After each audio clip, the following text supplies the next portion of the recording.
What's up, the Stat Family? Told you we was coming back with another. We got the complete compilation of Wilt Chamberlain, greatest stories told by NBA legends. This is a live reaction. Make sure you hit that like button, hit that sub button, and comment below. Let's get. Shout out to them real legends. Shout out to the Big Dipper. It's legendary, I promise you. Hope everybody having a good day. Thank the Lord for another one. Y'all know how I go. We ain't down with the 50s. We ain't down with the 60s. We ain't down with the 70s. We ain't down with the 80s. We ain't down with the 90s. They done. Let's get it started. Shout out to them real legends once again. It's legendary once again.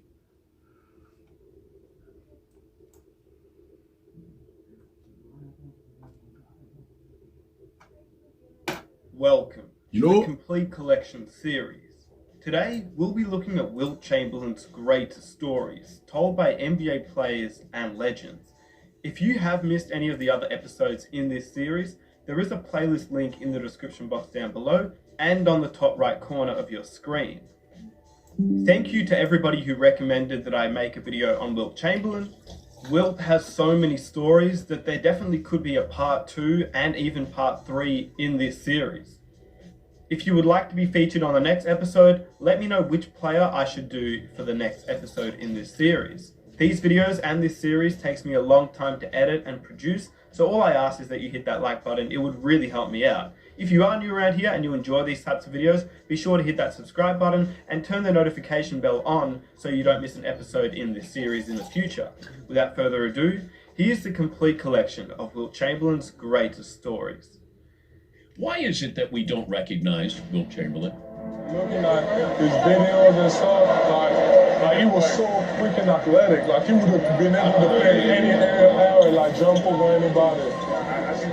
You played against him. For those of us who never saw him live, what should people know about Wilt as a player?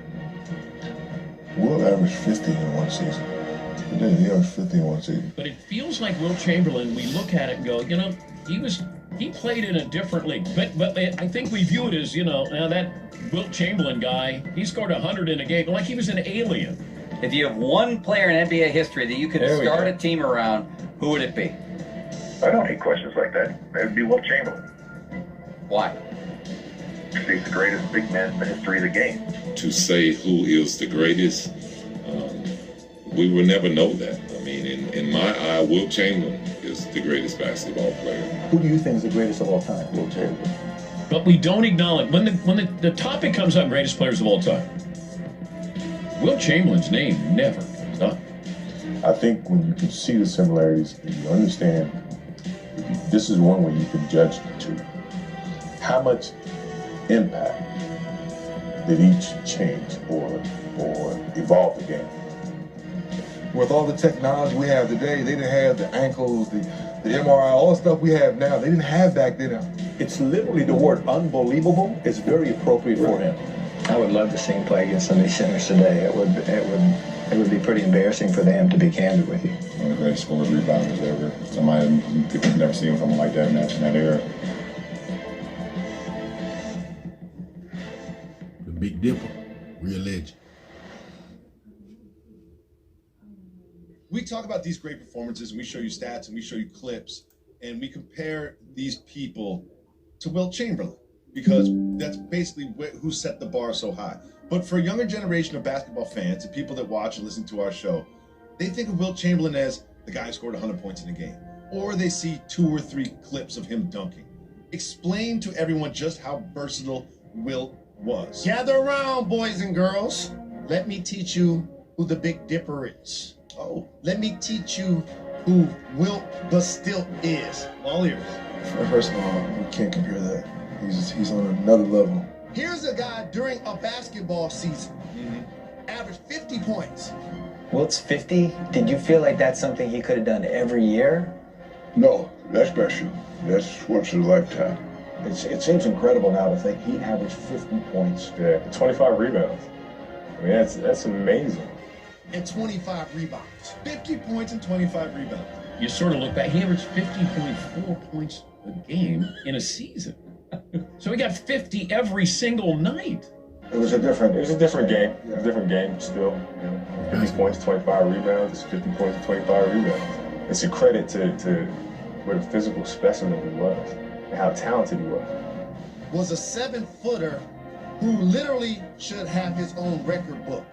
This is why a 6'3" guard like Russell Westbrook is being compared to him for triple doubles. A 6'5" guard like James Harden is being compared to him for the way he scores. And a 7-foot player like Jokic is being compared to him for having triple doubles. Because he's the unstoppable force in the history of basketball. And it's not just dunks. Look at that step back, one-leg jump shot. People saw Michael Jordan dominate people with the fadeaway jumper, unstoppable shot. Wilt Chamberlain invented the fadeaway. Definitely did. People act like Dirk invented that. Wilt was doing that then. Finger rolls, dunks. He could put up video game numbers. Who do you think is the greatest of all time? Wilt Chamberlain. You think Wilt Chamberlain is the greatest of all time? So that's the one of the people I am so curious about, because when you read about him, you know, you read about how high he jumped, you read about what he bench pressed, you read about, you know, his quickness, track. It's almost like, you know, the Bo Jacksons you hear about. Bo was a mid, Deion Sanders was a mid. Wilt is in that category to me of Bo, Deion, and Wilt. You played against him, right? What was he like when you played against him? Well, you know, there was the two Wilts. There was a Wilt that dominated early on in his career. Then when they said that he, you know, shot too much. People said that he was selfish. So you know what he did? Went back and led the league in assists. He led the league in assists one year. Actually, they played in a triangle offense. A center led the league in assists? Yeah, 1967, 68. I think it was 8.5 was the leading number. Chamberlain, that pass for Goodman. Good! Throws it to the line. Great pass. And the Lakers, you've got played all ready for the layup. Chamberlain, one of the best in the game at handing off to the cutter. Wilt stopped shooting in his 6th or 7th year in the league, and became an assist guy and whatnot. So, and he didn't play. He only played 13 years, and he played part of 1 year of that. So he played like 12 and a half years, let's say. And he was the all-time leading scorer before everybody else started. He still has 72 records on the books. He's got 68 records by himself. So he's got, you know, he's tied with 4 people in other areas. I mean, and this has been, 40-some years ago. Just numbers in itself tell 50 points a game, average 20-some rebounds a game. He averaged almost 48 minutes a game. I mean, when you led the league in assists once, which is unheard of as a center. Exactly. Whatever they said he couldn't do, he did. And that was always what? Big Earl, the Pearl. I put my elbow into his solar plexus and I heard him grunt. Ugh. And as I was coming back on the court, he was coming after me with his left hand. And I knew that was not to shake my hand because he's right-handed. And I knocked this photographer off his stool. I picked up the stool. I reached back to hit Wilt. By that time, the whole bench on both teams had emptied. And Russell was in front of Wilt. Wilt was looking over his shoulders, pointing at me and saying, "Sam Jones, I'm going to make you eat the stool." And I was saying, "Wilt Chamberlain, I'm going to crack your kneecaps." Well, anyway, that got over. The next night we played in Philadelphia. And so Wilt Chamberlain told me, he said, "Don't come into the paint tonight." And I, being a smart aleck, I said, "Well, I'm going to come in there." The first time I got the ball, I went in for a layup. He did not try to block the ball at all. He blocked my body. He put me flat on my back. And I remember him coming and getting close to me and saying, "The next time you come in here, I'll knock you flat on your butt again," as he was picking me up. And I says, "I won't be back." And that whole night, I did not come back into the paint. Real legend. You talk about in your prime how you think you would have maybe stacked up against Shaquille O'Neal, or what do you think would have happened, you versus Shaquille O'Neal today? Because people sometimes lump the two of you together. Yeah. Probably more qualified than anybody. for this one. You played, you were contemporary, I believe, for some period of time with Wilt Chamberlain. You obviously coached Shaquille O'Neal. Strengths and weaknesses of each, and if you have to rank them, who's number one, who's number two on that list of two centers? Wilt Chamberlain was indeed the most dominant player ever. Well, you know, as formidable as Shaq was physically, just stalwart, 300 pounds of steel and agility and athleticism. Wilt was all of that. One of the most dominant forces we ever had in our game, along with Shaq. You had more championships than Wilt. Yeah, I got more champions, but you know, when it comes to basketball conversations, I'm very arrogant. I only want to hear my name. So when they say who's the most dominant player ever, I want them to say my name. I don't want them to be like, maybe Wilt, maybe Shaq. That don't fly with me. I want them to say Shaq. Does that really bother you? Yeah, it does. Because that was my niche.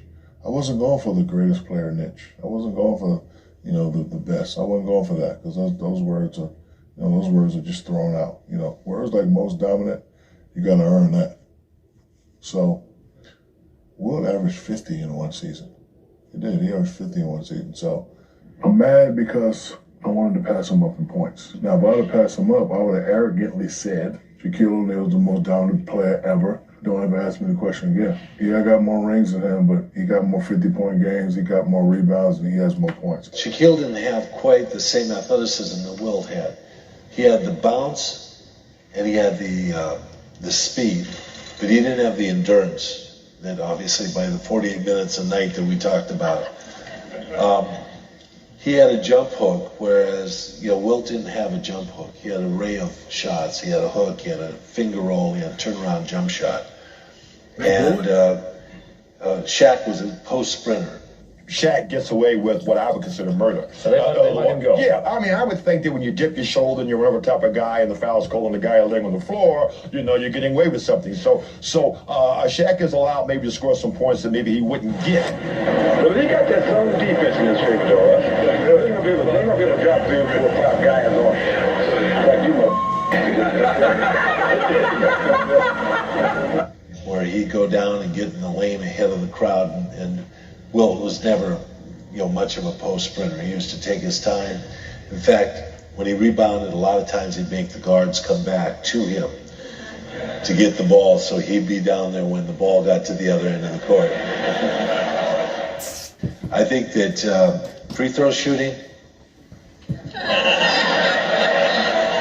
big weakness on both spots. It really was. Because we're both terrible foul shooters. But other than that, that works well in today's game. Mm-hmm. If he was facing me and other guys of my time, not so good. I mean, I'm a guy bench pressing around 600 pounds when I was at my 600 pounds? Yeah, right. One night, we were in a playoffs against Philadelphia when he was still with Philadelphia, and they fouled out both Walt Bellamy and Willis Reed, and I ended up having to be the third center to go in and play Wilt a double overtime game. So it was one of those things. But the thing with Wilt is he took me up with him when he went up to shoot a shot. He was that strong. He was very strong. Thank you for your question. First of all, you're never going to say who's the greatest of all time. To me, I think that's more for PR and more for selling stories and getting hype. Jack and Tiger never played against each other. They never played in the same tournament. They never played with the same equipment. They never played with the same, length of golf course. I never played against Wilt Chamberlain. To say who is the greatest, we will never know that. I mean, in my eye, Wilt Chamberlain is the greatest basketball player. To now say that, one's greater than the other is being a little bit, unfair. Everybody always points to Michael and making all these changes or things, but Wilt Chamberlain was the first one that really made changes. He was the first dominant person of basketball. How much impact did each change or evolve the game? Let's talk about, Michael Jordan. I'm curious, Michael Jordan, say we had a time machine here. What if we could send Michael Jordan back to playing basketball with you in your prime? When you see Michael Jordan, I'm the product of modern basketball, modern technology. With all the technology we have today, they didn't have the ankles, the MRI, all the stuff we have now, they didn't have back then. But all the great achievements comes from Oscar Robertson, Kareem Abdul-Jabbar, Wilt Chamberlain, all the basketball players way before Michael Jordan. I just got the fruit of the labor, I guess. I learned so much from these guys watching them, and I've kind of gained more of the publicity and more of the notoriety because of me learning from what they have done years way before me. A few months ago, they said, Michael, now don't be, shy and don't be this and don't be that. Are you the best basketball player to ever play? And Michael said, yes, I am. We're at the NBA's all-time team celebration, Cleveland, 1997. When they announced the top 50 players, right? Which you were on that list, right? When they announced them. I heard when they were bringing everybody up, at the end of the row is Wilt and Michael Jordan. And they're sitting at a table arguing vociferously as to who the greatest player of all time was. And they're back and forth. And it's just intense as could be. Jordan and Wilt were debating on who's the greatest. And Stern had to say, come on up here. They were going really at it. And one saying, I am. The other one saying, I am. They're going, but you couldn't do this. And my era, I did this. And I was doing this. And I changed again with this. It bothers you when people talk about him as being the greatest player of all time. Well, it bothers me because we all have our opinions. I contend Michael Jordan is the greatest basketball player who ever lived. I would put you number 2, only because you only won 2 championships. Now, people are going to say, well, you know what, he had a lot of stats and this and that. You won 2 world championships, okay? I have a friend of mine who I talk to about once a week. You know what he says about Michael's 4 championships? He doesn't say anything about it. because he has 11. Bill Russell. I don't think, you can predicate how great a guy really is or because he has championships. There are a lot of guys on those championship teams who've done nothing. I won 6 championships. Bill Russell won 11. Does that make Bill Russell better than me and make me better than him? No, because we play at different eras. So when you try to equate who's the greatest of all time, it's an unfair parallel. It's an unfair choice. Michael Jordan is one of those rare specimens that could have played at any particular time and is a gifted athlete who is using those gifts in basketball incredibly so. I think that almost every man in the NBA should give him 10% of their checks. Now, what would his playing style, how would that have translated back then? Well, his playing style is he's 6'7" and he's like 197 pounds. Coming into what we call our domain, the pivot for us big guys, would not have been very wise of Michael. To me, there's no real debate, as far as I was concerned. I mean, we've had great players as far as, with Michael and, of course, LeBron. Everybody, Michael set a tone for the guys from the 80s up. I know that basketball is a team game, right? And you've already made Michael number 1. But if you had to have Wilt against Michael, my prime and his prime, how much money would you be willing to bet? Wow. Close or not even close? Oh, everybody's close, but Wilt just did things. I mean, you talk in terms of he used to dunk, from the free throw line, free throws. I actually saw this, and I think to this day people don't believe it. But he wasn't at the top of the circle, but he was about 3 steps behind it on a free throw, and he ran to the free throw line, took off and dunked the ball. And in the rules at that time, you could. I think I could have been very definitely instrumental because I was chairman of the Basketball Coaches Rules Recommendation Committee.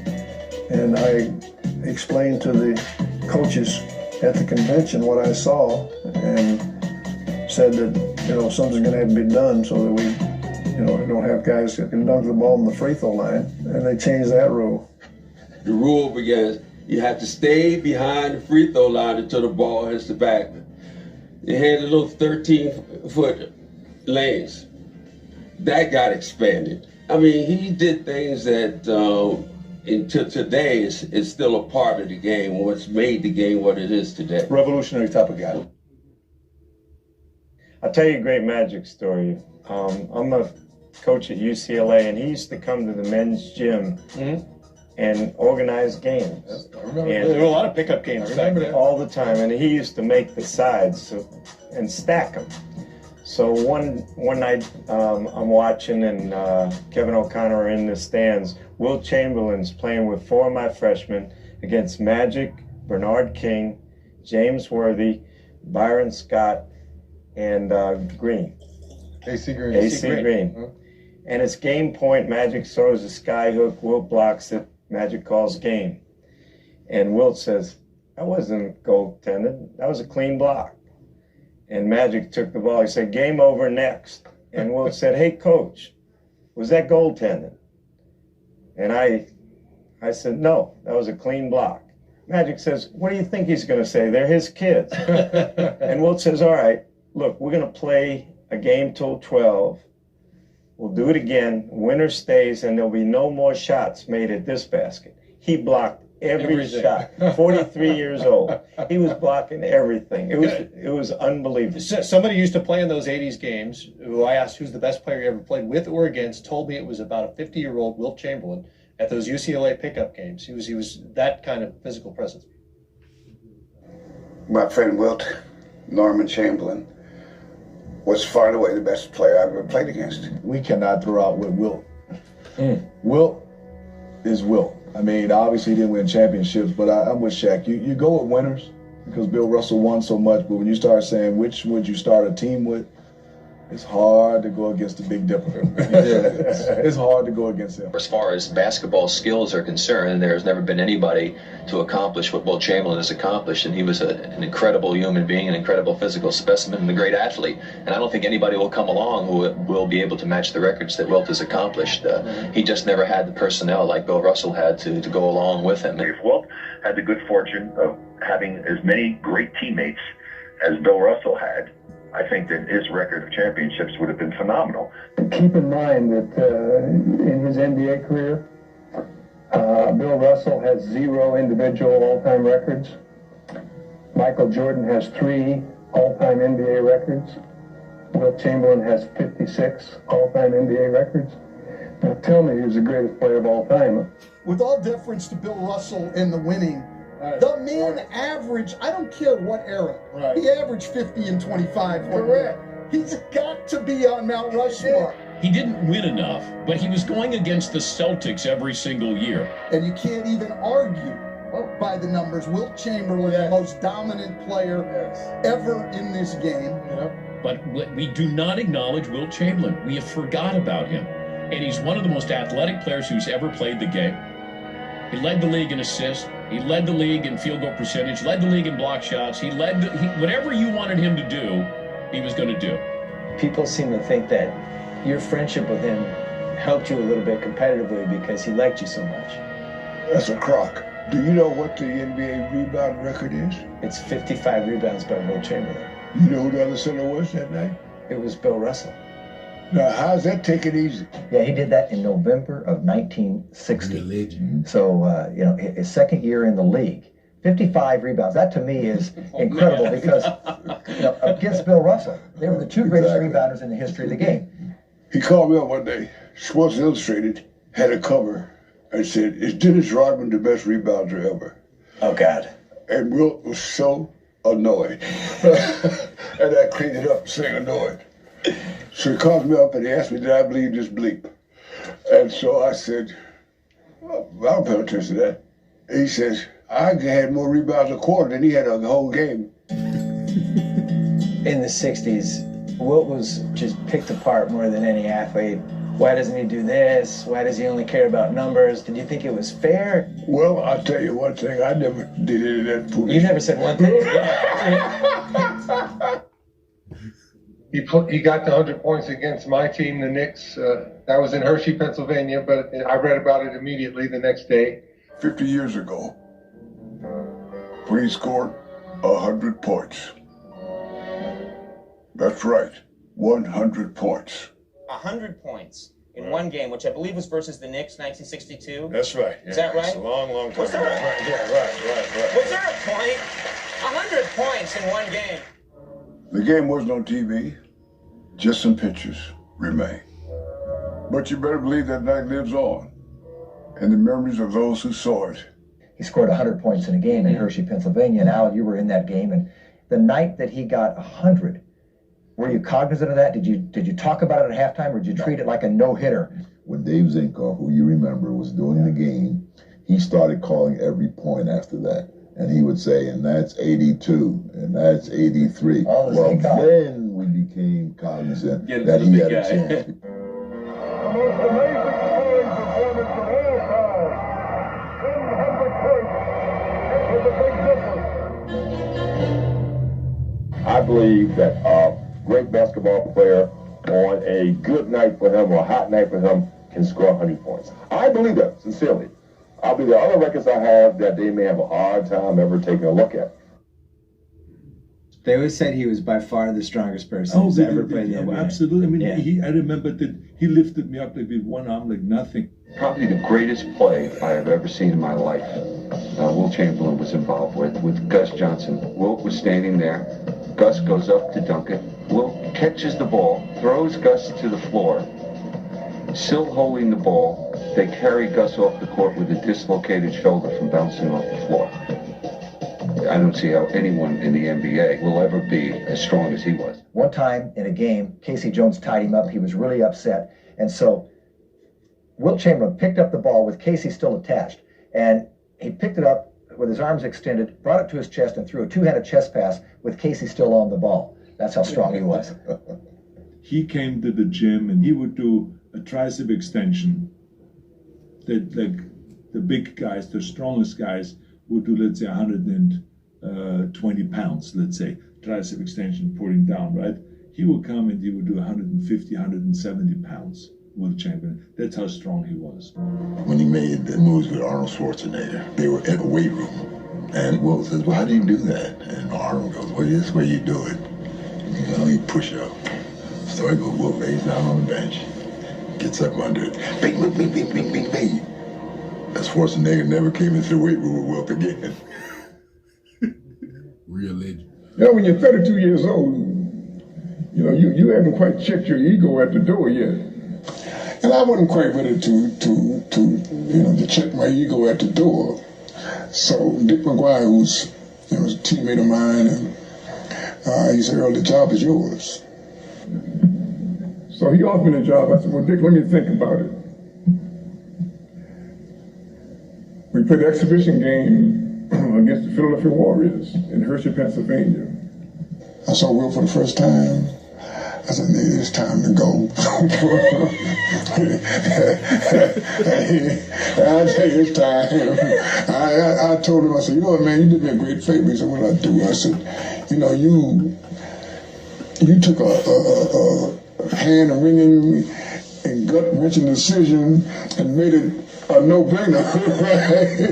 It's time, you know. When the game ended, I was Dick's assistant coach.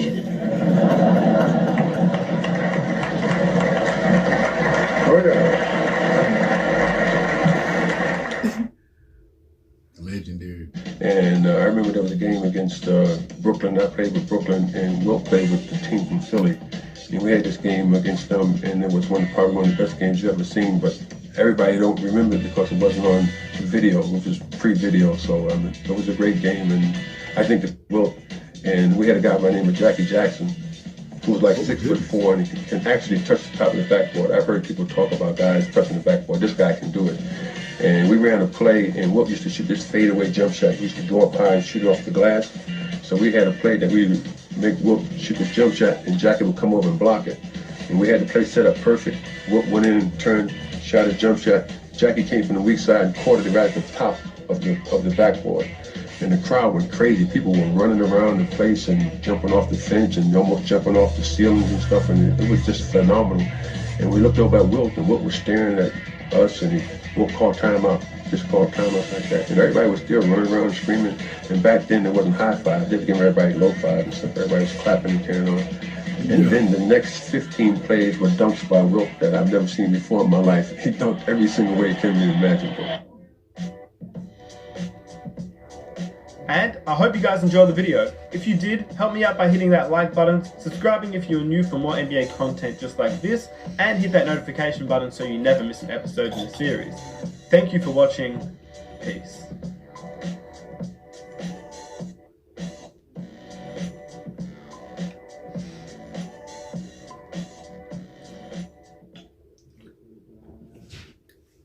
The Big Dipper. It's nothing to say. Dude average 50 points per game and 25 rebounds. I'm done. Real legend. Shout out to them real legends. I promise you. Thank y'all, Stack Family, for watching the full video. We're going to be back with another video after this video. Make sure y'all stay prayed up. Y'all be safe and y'all be good. You know it.